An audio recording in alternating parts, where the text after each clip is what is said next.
விவேகானந்தர் பாறை இடையே நெடுஞ்சாலைத்துறை மூலம் ரூபாய் 37 கோடியில் கண்ணாடி பாலம் அமைக்கும் பணி நடைபெற்று வருகிறது.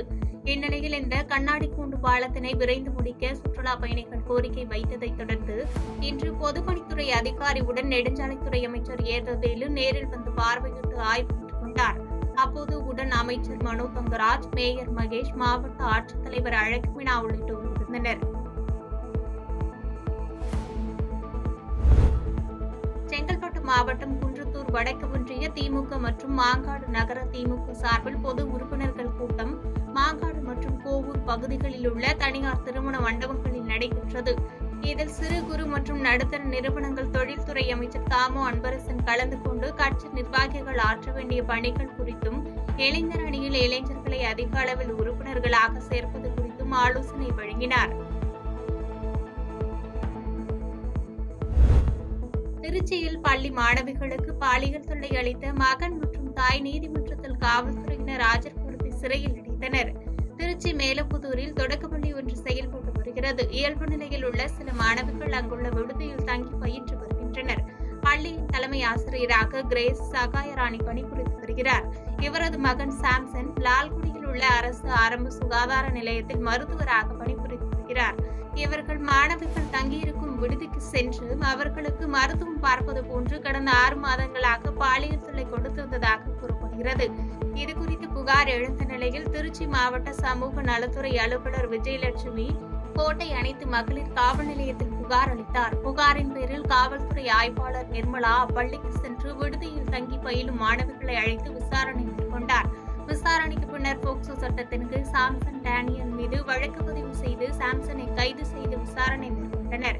இந்நிலையில் தீவிர விசாரணைக்கு பின்னர் குற்றத்தை மறைத்ததற்காகவும் அவரது தாயும் தலைமை ஆசிரியருமான கிரேஸ் சகாயராணியையும் காவல்துறையினர் கைது செய்தனர். தொடர்ந்து திருச்சி மகிழா நீதிமன்றத்தில் நீதிபதி ஜெயபிரதா முன்பு இருவரையும் ஆஜர்படுத்தினர். பின்னர் திருச்சியில் உள்ள ஆண்கள் சிறையில் சாம்சன் டேனியலையும், காந்தி மார்க்கெட் பகுதியில் உள்ள பெண்கள் சிறையில் கிரேஸ் சகாயராணியையும் அடைத்தனர். திருவாரூர் தியாகராஜர் கோவிலுக்கு சொந்தமான பிரசித்தி பெற்ற பறவை நாச்சியார் கோவிலில் கடந்த மாதம் 28ஆம் தேதி வெண்கல ஐயப்பன் சிலை திருடப்பட்டது. இதுகுறித்து விசாரணை செய்த திருவாரூர் துணை காவல் கண்காணிப்பாளர் மணிகண்டன் மற்றும் நகர காவல் ஆய்வாளர் ராஜு தலைமையில் தனிப்படை அமைக்கப்பட்டு குற்றவாளிகளை போலீசார் தேடி வந்தனர். இதைத் தொடர்ந்து சிலை திருட்டில் ஈடுபட்ட கோபு, ராதாகிருஷ்ணன் ஆகிய இருவரை காவல்துறையினர் அதிரடியாக கைது செய்தனர். மேலும் இது தொடர்பாக 2 நபரை தேடி வருகின்றனர்.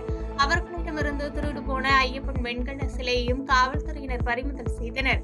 தொடர்ந்து காவல் கண்காணிப்பாளர் ஜெயக்குமார் சிலையை ஆய்வு செய்து கொண்டிருந்த போது அங்கு வந்த குருசாமி முருகேஷ் சிலையை பார்த்ததும் ஆனந்த கண்ணீர் வடித்தார். அப்போது காவல்துறையினர் அவருக்கு ஆறுதல் கூறி மாலை ஒன்றை வாங்கி வந்து அவரது கையில் கொடுத்து ஐயப்பன் சிலைக்கு அணிவிக்க வைத்தனர். இந்த சம்பவம் காவல் நிலையத்தில் பெரும் நெகிழ்ச்சியை ஏற்படுத்தியது.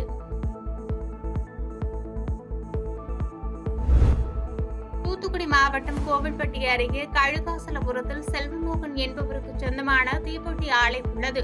இந்த தீப்பெட்டி ஆலையில் பணியாற்றிய தெற்கு திட்டங்குளத்தை சேர்ந்த மாசிலாமணி என்ற தொழிலாளி 2 தினங்களுக்கு முன்பு பணியின் போது அங்கிருந்த மரத்தடி சரிந்து விழுந்ததில் உயிரிழந்தார்.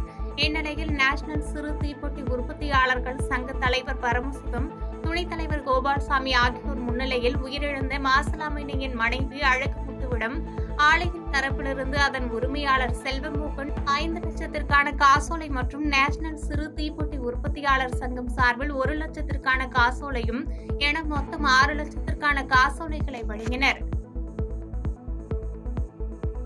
பாதகம் செய்பவரை கண்டால் நாம் பயங்கொள்ளலாகாது பாப்பா, மோதி மிதித்து விடு பாப்பா, அவர் முகத்தில் உமிழ்ந்து விடு பாப்பா.